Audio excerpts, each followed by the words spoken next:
Welcome. Here is Ukraine Media Center, Natalia Bravo, and we continue with the series of briefing. And we have online Natalia Humeniuk, Chief of the Joint Coordination Center of the South of Ukraine Security and Defense Forces. Welcome. And the first question is, what has happened on the island of Zmiyiny? Because we know that the armed forces have hit the Russian garrison. Please tell us about it. Glory to Ukraine. Glory to heroes.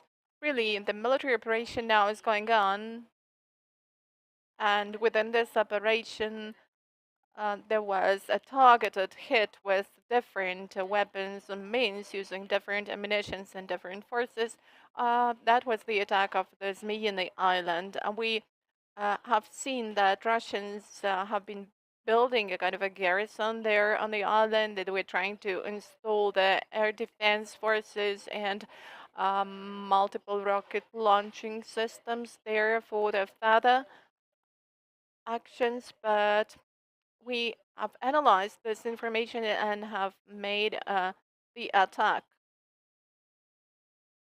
Currently, we have already found and established that the Panzer MRLS has been hit, has been damaged rather seriously. The radio location station has been damaged, and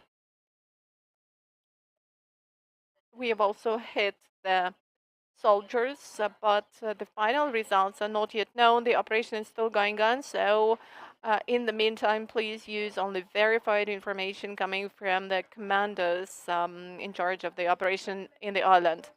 If it's not a secret, what has been the weapons with which Ukrainians have hit the island? That is not the secret only for those who are participating in the operation.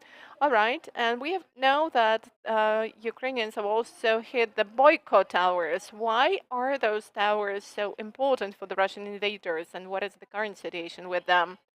So let me address everyone once again. Please use only verified sources. If the destructions have been caused by the armed forces of Ukraine, it is the armed forces that have to inform about that. So far, there is no official message coming from the armed forces of Ukraine about such destructions.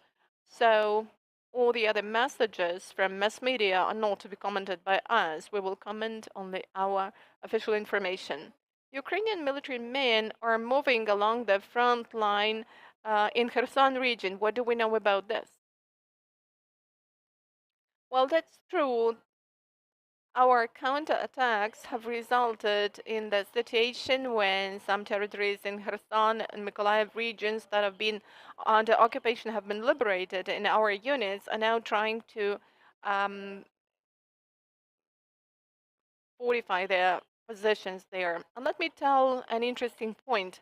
Liberation of such territories is a very delicate thing, because when our units, our squads, enter some inhabited settlements that have been under occupation, they are still within the area of MLRS and artillery of the enemy. So they need to move those enemies squads to the distance at which the residents of those inhabited settlements cannot be hit by artillery, because we know that the missile strikes are a threat throughout the whole territory of Ukraine, but artillery and reactive hits, including cluster bombs, cluster shells, are very dangerous. So we do not claim that, we do not announce all the areas that are liberated, and only after our armed forces get fortified there, the list of those inhabited settlements that can be considered liberated appears on the official website. That is the element of hybrid war within this full-scale invasion. We are really facing this problem. So once again, I would ask you to be careful with the messages and to trust only the verified information. What about the situation in the Black Sea Equatorium? What is the behavior of the Russian invaders, in particular, as far as the Navy groups and the Black Sea are concerned?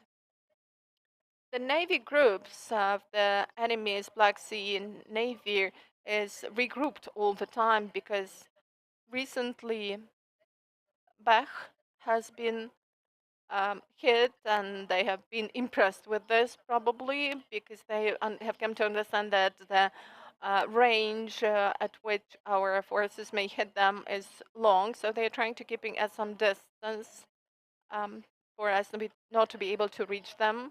But we keep working. Nevertheless, they um, have their navy groups with some ships carrying missiles, cruise missiles, in the northwestern part of the Black Sea. They also blocking the ports. The blockade has been going on since the beginning of March, and we have five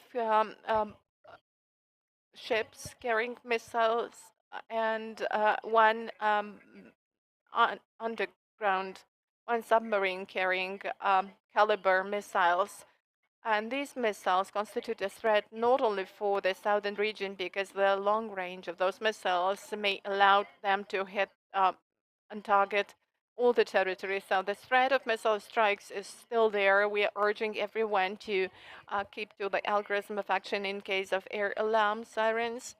And also in the sea, they have three assault ships. The storm so far prevents them from any assault attacks, but we know that the enemy may not spare their staff, their soldiers, and they are ready to take any action for the sake of some ephemeral victories of their leaders. So the seashore in the south is still the defense line.